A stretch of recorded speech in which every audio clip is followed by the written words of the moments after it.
네, 강프로입니다. 자, 오늘 에코프로 머티가 이틀째 강세를 보이고 있죠. 25% 상승해서 지금 현재 가격이 21만 4천 원까지 강세폭을 키웠습니다. 자, 일단 고가 돌파 구간이 그쵸, 거의 한 15만 원 정도니까 그 이후로 거의 한 30% 이상 상승이 나왔기 때문에 제 이야기가 맞았다고 볼 수 있겠죠. 단순히 저는 그래요. 이게 기술적으로 돌파했으니까 간다, 이런 거 중요합니다. 근데 그것보다 더 중요한 게 돌파했을 때 이게 진짜인지 아닌지를 확인할 수 있는 기준이 필요하다는 거예요. 그 기준이 제가 어디 있다 그랬습니까? 에코프로 BM에 있다 그랬죠. 그쵸? 에코프로 BM이 앞에서 당겨주든 뒤에서 밀어주든 둘 중에 하나를 해줘야 돼요. 왜? 여기서 최종적으로 고객을 통해서 돈을 만들어 오니까. 자, 주식이 올라가는 원리는 뭔가요? 앞에 돈을 더 벌 수 있는 상황이 발생을 했을 때, 그쵸, 미래에 벌 돈을 가격에 먼저 반영하면서 상승을 시키는 겁니다. 단순히 수급이 들어와서 올라간다? 맞아요. 맞는데 돈이 들어오려면 근거가 필요해요. 그런 근거에 대한 부분을 제가 이야기를 드리는 거고, 그 근거에 대한 부분을 지금 다시 말씀드리자면요, 이런 이야기예요. 에코프로 BM이 양극재를 만들어서 팔죠. 그리고 이번에 여기 12월 들어서 들어온 내용이 뭐죠? 삼성 SDI발로 44조짜리 수주 계약이 들어왔죠. 그쵸? 근데 원래부터 삼성 SDI하고 거래가 되고 있었습니다. 기존에 22년 들어온 물량만 보더라도 4조, 거의 한 3천억 정도가 돼요. 자, 그러면 44조를 5년 동안 계약이니까 연 환산시키면 8에서 9조 원 정도의 매출이 예상이 됩니다. 환율 변화에 따라서 약간의 차이가 있겠지만 10% 이상 차이가 나는 건 아니니까 그런 부분은 그냥 무시하고 보면 되고요. 이 주식하면서 막 원단위 하나까지 계산해가지고 그렇게 가잖아요. 소득은 없고 힘만 들어요. 그리고 그건 쓸 데가 없습니다. 그쵸? 밸류에이션을 계산해 본다고 한들 그건 어차피 미래 가치에 대한 예상치, 그리고 그 밸류에이션을 하는 데는 멀티플이라 그러잖아요. 그 멀티플은 배수란 말이에요. 곱하기 5를 줄지, 곱하기 10을 줄지, 20을 줄지, 30을 줄지는 그 계산하는 사람 마음이에요. 그래서 적정한 시가총액이 얼마인지, 적정 주가가 얼마인지를 계산해 본들 의미가 없다. 그런데 시장의 평가는 굉장히 큰 의미를 가지고 있습니다. 자, 우리가 선거를 하잖아요. 선거를 해서 불특정 다수가 많이 선택한 쪽이, 그쵸? 대통령이 되고 국회의원이 되고 합니다. 이게 맞다 틀리다에 대한 문제가 아니라 이게 결과적으로는 맞다는 거예요. 물론 정치에 대한 불안 저도 있습니다. 저도 있어요. 근데 이거 말고 더한 대안은 없어요. 단지 주가 측면에서는요, 돈의 방향은 뭐가 되었든 맞다. 근데 그게 틀렸을 때는 충분한 시세를 발생시키는 이후에 뭐가 돼요? 이런 식으로 하락하는 구간을 맞이하게 되는 거예요. 자, 그러면 에코프로 머티리얼즈만 딱 봤을 때는, 그쵸? 어떤 걸 기준으로 삼을지, 전구체가 어느 정도 나갈지 이걸 정확하게 알 수 있어요? 없잖아요. 그래서 에코프로 BM을 계속해서 보라고 이야기를 드렸던 거고, 그런 과정에서 공매도가 계속해서 이 공매도 포지션을 풀고 있지 않을 때 우리는 어떤 식으로 해야 됩니까? 이거 나중에 환매수 들어올 수 있는 재원이 된다. 왜? 얘네들이 담보를 지켜야 돼요. 그 담보를 무한정 지킬 수 있나요? 없단 말이에요. 그쵸? 자, 그럼 답은 하나죠. 담보를 못 지키는 상황까지 주가가 올라가잖아요. 그럼 얘네는 매수해서 갚고 끝내야 돼요. 그쵸? 유명한 일화가 있습니다. 테슬라를 10년 동안 공매도 치다가 헤지펀드 하나가 파산을 했습니다. 그게 10조 원 정도 됩니다. 그 사람 이름이 짐 차노스예요. 그쵸? 그 사람이 헤지펀드 자산이 2,600억에 올청산 당하고 그냥 끝냈습니다. 그러면서 헤지펀드는 해산이 됐어요. 왜 이런 상황을 만들었을까요? 그 사람이 마지막에 인터뷰를 하면서 끝냈습니다. 무슨 얘기를 했느냐? 내가 예전에 이 시장을 봤었던 그걸로 착각을 하고 잘못 봤다. 인정을 하고 끝낸 거예요. 결과적으로 에코프로 BM도 추가적으로 상승이 나오겠죠. 근데 사실 많이 올랐잖아요. 그런 부분이 단기간에 이루어졌기 때문에 지금은 매물 소화를 하고 있는 과정입니다. 그래서 내가 이격도만 잘 계산을 해서 매매를 이어간다면 수익 보는 데는 문제가 없다. 하지만 내가 보유하지 않고 기다리는 기간이 있을 거예요. 그리고 만약에 보유했다면 무조건 2주 안에 수익을 전환시킬 수 있는 상황을 만들어야 됩니다. 이 부분 정말 반드시 기억을 하시고요. 에코프로 머티리얼즈 같은 경우에도 마찬가지예요. 지금은 이제 언제 다시 팔고 다시 언제 매수할까? 그 기준, 그쵸? 그 기준이 에코프로 BM에 있고, 그쵸? 매도가 이제는 먼저다. 하지만 내가 최대한 보유한다. 그리고 주식의 고가를 알 수 없기 때문에 내가 고가를 확인하고 매도하는 구간을 잡았을 때 수익을 확정시키는 그런 상황이 오는 겁니다. 자, 전 정확히 이쪽 구간에서 매수를 진행을 했고요. 그 매수한 구간 이후에 그쵸, 한 3, 4일 만에 40% 이상의 수익을 발생시켰습니다. 저는 지금 매도를 고려하고 있지만 그 매도 이후에는 다시 매수하는 구간으로 삼기 위해서 에코프로 BM을 계속해서 추적을 하고 있고요. 오히려 매수를 하고 있는 그런 상태입니다. 자, 그래서 얼마에 매수해야 되는지 그 상황을 보기 전에요. 제가 여기 강프로의 소통방에서 어떤 식으로 매매가 진행되고 있는지를 안내 말씀을 한번 드리고 갈게요. 자, 우선 오늘 같은 경우에도 그래요. 여기 에코프로 그쵸, 정확하게 장 시작 전에 매매가 진행이 됐고요. 그리고 이 내용도 보면 쭉 올려서 보면 여기 시노펙스 그리고 LS 머트리얼즈 그쵸, 이렇게 진행이 됐는데 LS 머트리얼즈는 상한가 오늘 도달을 했고요. 에코프로 머트리얼즈 같은 경우에는 오늘 매수는 안 했지만 쭉 올려서 보잖아요. 지난 목요일입니다. 그쵸, 12월 14일 장 시작 전에 나가죠. 이렇게 제가 장 시작 전에 주문을 넣을 수 있는 게 신고가 구간에 있기 때문에 그렇습니다. 그쵸, 8시 55분 정확히 12월 14일 시장가 매수 장 시작 전에 그쵸, 이렇게 매매할 수 있는 이유가 신고가이기 때문이고 12월 14일은 요 날이죠. 목요일 정확히 들어갔죠. 그리고 금요일 상승, 오늘 상승. 그쵸? 당연히 이게 100%, 200%, 300% 갈 수 있죠. 하지만 저는 올라가는 구간에 파는 게 아니라 내려오는 걸 확인하고 매도할 겁니다. 그러면 오늘 올라간 상황에서 그쵸? 물량이 딱 쏟아지고 내가 팔 수 있는 구간이 얼마인지를 보겠죠. 그쵸? 그런 상황을 만들려면 내가 신고가를 공략을 해야 된다. 자, 그래서 여기 아까 전에 이 말씀드린 내용 있죠. 에코프로도 오늘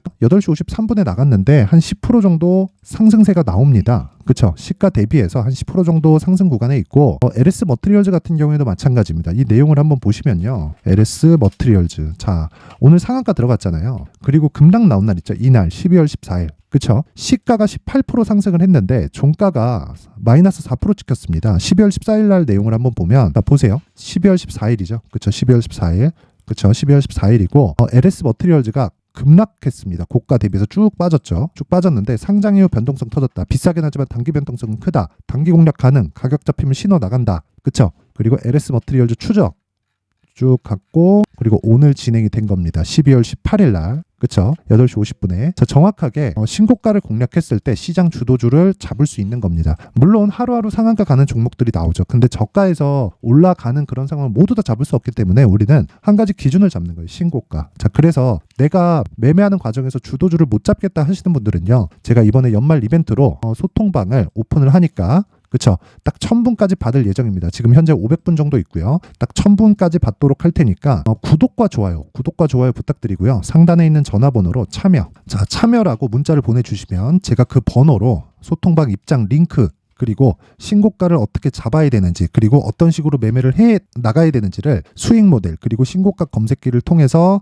어떻게 매매를 해야 되는지 제가 정확하게 이야기를 해드리도록 할 테니까 구독과 좋아요 꼭 부탁드리고요. 그리고 상단에 있는 전화번호로 참여라고 이 문자를 보내주시면 제가 소통방 입장 링크를 순차적으로 공유를 해드리도록 하겠습니다. 자, 모든 분들이 다 들어와서 정말 이런 매매를 꼭 해보셨으면 좋겠고요. 자, 그리고 에코프로 머트리얼즈로 다시 돌아와서 보면요. 자, 오늘 24% 상한가 갈지 말지 저 몰라요. 모르는데 제가 이야기를 드리고자 하는 내용은 그거예요. 고가를 보고 내려오는 과정에서 팔아도 지금보다 높을 가능성이 훨씬 더 많고요. 그리고 고가를 예단하지 말자. 주식은 예상하는 게 아니에요. 제가 신고가를 왜 볼까요? 왜 싸게 잡으려고 이 구간 그쵸? 막 이런 구간이죠. 에코프로 BM 같은 거. 와, 나 저가에 잡았다. 이게 지속 가능할까요? 아니란 말이에요. 하지만 지속 가능한 건 반등을 확인하고 그리고 매물 소화 과정에서 이런 부분 이 돌파 구간을 확인하고 이렇게 매수를 하잖아요. 그러면 수익 모델, 즉 장기적인 수익 모델이 가능합니다. 그래서 제가 계속해서 이야기를 드리는 거예요. 이 부분 반드시 기억하셔야 됩니다. 자, 그래서 지금도 마찬가지입니다. 에코프로 머트리얼즈를 어떤 식으로 매매를 이어가야 될까? 그리고 재매수 구간을 어떻게 잡아야 될까? 지금 올라가고 있는데 확 따라가서 여기서 뭐 단타치고 3% 4% 이렇게 먹을 생각하지 마세요. 지금은 아닙니다. 그렇죠? 하지만 여기서 만약에 지금 바로 꺾였을 때는 절호의 매수 기관이 오고요. 그리고 에코프로 BM 그리고 에코프로처럼 그렇죠? 이런 식으로 소통방에서 진행을 한 것처럼 그쵸? 에코프로 머트리얼즈가 화랑이니까 에코프로의 움직임 그쵸? 그리고 에코프로 BM도 당연히 상승폭을 키웠을 때 뭐가 됩니까? 에코프로 머트리얼즈도 커집니다. 그래서 이런 부분을 어떻게 진행을 해야 되는지를 자 에코프로 머티리얼즈의 가격과 단기 보유 전략으로 제가 준비를 해왔습니다. 자, 이 내용까지 제가 영상에서 이야기를 드리면 너무 긴 이야기가 됩니다. 그래서 이 내용 보시면 20페이지에 달합니다. 그래서 이 내용을 제가 모든 분들에게 연말 이벤트로 공유를 해드리도록 할 테니까 구독과 좋아요 부탁드리고요. 상단에 있는 전화번호로 숫자 3, 자, 숫자 3이라고 문자를 보내주시는 분들에 한해서만 제가 에코프로 머티리얼즈의 가격 그리고 단기 보유 전략을 공유해 드리도록 하겠습니다. 에코프로 그룹 전체에 적용이 가능하기 때문에 모든 분들이 딱 가져가서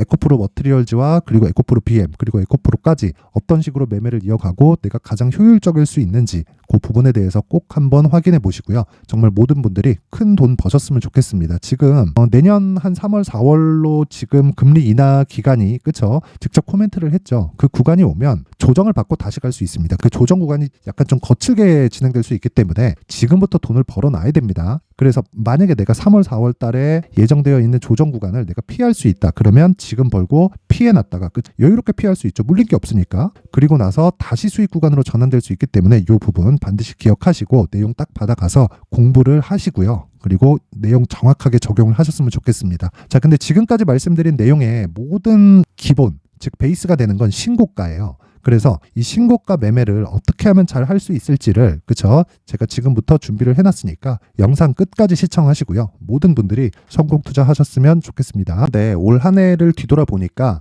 구간별로 큰 수익이 나왔었던 종목들이 꽤 많이 보입니다. 1월 달에는 AI 관련주들이 있었고요. 그리고 2월 달부터는 2차 전지가 계속해서 강세를 보였죠. 자, 그리고 나서 3월 달이 되니까 AI 반도체 관련주들이 신고가를 만들면서 5월 달부터 시세를 큰 폭으로 냈죠. 저가부터 따진다면 한미 반도체와 같은 종목들도 올 한 해 6배 정도의 시세가 나왔습니다. 혹시라도 올해 수익을 보지 못하신 분들이 있다면요. 어떻게 시세가 움직이는지 반드시 익혀 놓으셔야 되고요. 만약에 그런 부분이 아직 준비가 되어 있지 않다면 어중간한 종목들 사고팔고 하지 마시고요. 딱 한 종목에 비중을 제대로 넣어서 확실하게 수익을 보는 방법이 필요합니다. 자, 그래서 제가 23년 12월 달 강프로의 대시세 종목을 준비를 해왔고요. 이 종목은 대기업을 상대로 안정적인 매출 구조를 갖추고 있는 데다가 이 규모가 40%를 넘나들고요. 호황기 때는 50%를 넘나드는 역대급인 이익 구조를 갖추고 있어서 대체 불가능한 기업이라고 보셔야 됩니다. 자, 지금 현재 주요 거래처는요. 삼성전자, 인텔, 하이닉스, TSMC, 엔비디아까지 모든 반도체 업체를 고객사로 확보하고 있는 상황이고요. 이 재무제표 상황을 보면요. 이익률 자체가 넘사벽인 걸 알 수 있습니다. 넘을 수 없다는 거겠죠. 첫 번째 급등 포인트를 보면요. 앞서서 보여드렸었던 실적은요. 23년도 개화 시기에 접어들었었던 AI 반도체의 실적이 포함되지 않은 실적입니다. 자, 그런데 올 한 해 개화 시기에 접어들었었던 새로운 반도체의 실적치가 더해지면요. 질적인 성장보다 양적인 증가가 함께 이루어지게 되고요. 그런 부분을 한미 반도체가 이미 시세로 보여줬죠. 저가부터 6배 강세를 보인 상황이 있습니다. 강프로의 무료 소통방이죠. 어떻게 매매를 했느냐. 5월 25일 날 그쵸? ISC를 49,800원에 매수를 했고요. 자, 그리고 나서 2달도 되지 않아서 한 100% 정도의 수익을 만들어냈습니다. 자, 근데 6월 2일 날 내용 한번 확인해 보시면 자, 한미반도체 26,000원까지 올려서 잡겠다는 내용이 있죠. ISC와 함께 새로운 반도체 관련 종목입니다. 이때 당시 가격이 25,650원이었는데 그냥 올려서 잡으라는 거겠죠. 지금 현재 한미반도체 가격이 62,000원인 걸 본다면요. 항상 주가는요. 신고가 이후에 공략하는 것이 좋고 그랬을 때 단기간에 100% 수익이 가능한 구조를 만들 수 있습니다. ISC도 그렇고 한미반도체도 마찬가지예요. 당연히 에코프로도 마찬가지입니다. 두 번째 급등 포인트를 보면요. 자, 개인용 PC를 비롯해서 서버, 클라우드, 그리고 우리가 사용하는 스마트폰까지 기본적인 PC 구조와 동일하고요. 새로운 반도체의 구조도 동일한 구조를 갖추고 있습니다. 자, 근데 한미 반도체의 상승 이유도요. 이러한 구조가 동일하게 진행되기 때문이고 이 구조는 절대로 바뀔 수가 없습니다. 11월 달에 새로운 뉴스가 나왔습니다. 자, 온 디바이스까지 더해지면 비메모리의 사용처는 계속해서 증가할 것은 너무 당연한 이야기고요. 그런 부분을 감안했을 때 이 기업은요. 질적인 부분에 대한 성장이 아니라 양적인 증가까지 이룰 수 있는 상황이 된 겁니다. 한미 반도체의 시세를 보면 아직은 굉장히 저렴한 상태를 유지하고 있고요. 세 번째 상황을 보면요. 엔비디아의 실적인데요. 이건 올해 초 대비해서 4배 정도의 상승폭이 나왔고요. 주가도 그 정도가 당연히 올랐죠. 주식 투자를 할 때는 예상하는 게 아니라 확정치를 보고 매매를 해서 수익을 낼 수 있어야 됩니다. 앞서서 제가 보여드렸었던 내용인 ISC도 그렇고요. 한미 반도체도 그렇고 확정된 내용이 있었죠. AI에 대한 개화 시기에 맞춰서 삼성전자와 SK 하이닉스가 강세를 보이는 구간이 있었고요. 엔비디아가 강세를 보였습니다. 삼성전자도 그렇고 하이닉스도 그렇고 엔비디아도 마찬가지고요. 생각해 보시면 세력들이 어찌할 수 없는 정도의 사이즈를 가지고 있는 그런 종목들이죠. 그렇기 때문에 제가 계속해서 이야기를 드리는 겁니다. 확인하는 데는 확정치가 필요하다고요. 엔비디아 실적만큼 확실한 재료가 있을까요? 엔비디아의 실적의 증가세는요. 앞으로 다가올 AI 반도체의 수요 증가가 있을 수밖에 없다는 거고, 그리고 그에 맞춰서 단가는 폭증하고 있는 상황인 게 엔비디아의 실적을 보면 알 수 있고요. 그리고 삼성전자와 SK 하이닉스로 연결이 되고요. 그래서 한미반도체가 올라온 그런 상황입니다. 한미반도체만큼 추가적으로 상승할 수 있는 종목이 있다는 게 하이닉스를 포함해서 삼성전자의 시세 그리고 엔비디아의 실적을 보면 알 수 있고요. 그래서 준비한 4분기 대시세 종목, 내년 초까지 강세를 보일 수 있는 종목을 준비를 해왔습니다. 어렵게 생각하지 마시고요. 기본적으로 신고가 구간에 있는 종목이기 때문에 하락에 대한 저항성은 충분히 갖춰져 있는 종목이고 이미 시세가 시작이 됐습니다. 무엇보다 중요한 건 얼마에 사는 걸 텐데 제가 그런 부분까지 상세하게 준비를 해놨으니까 영상 상단에 있는 전화번호로 대시세라고 문자를 보내주시는 분들에 한해서만 무료로 공개를 하도록 하겠습니다. 매매하는 과정에서 수익이 잘 안 난다 하시는 분들은 이 종목 딱 받아가서 큰 수익 내셨으면 좋겠습니다.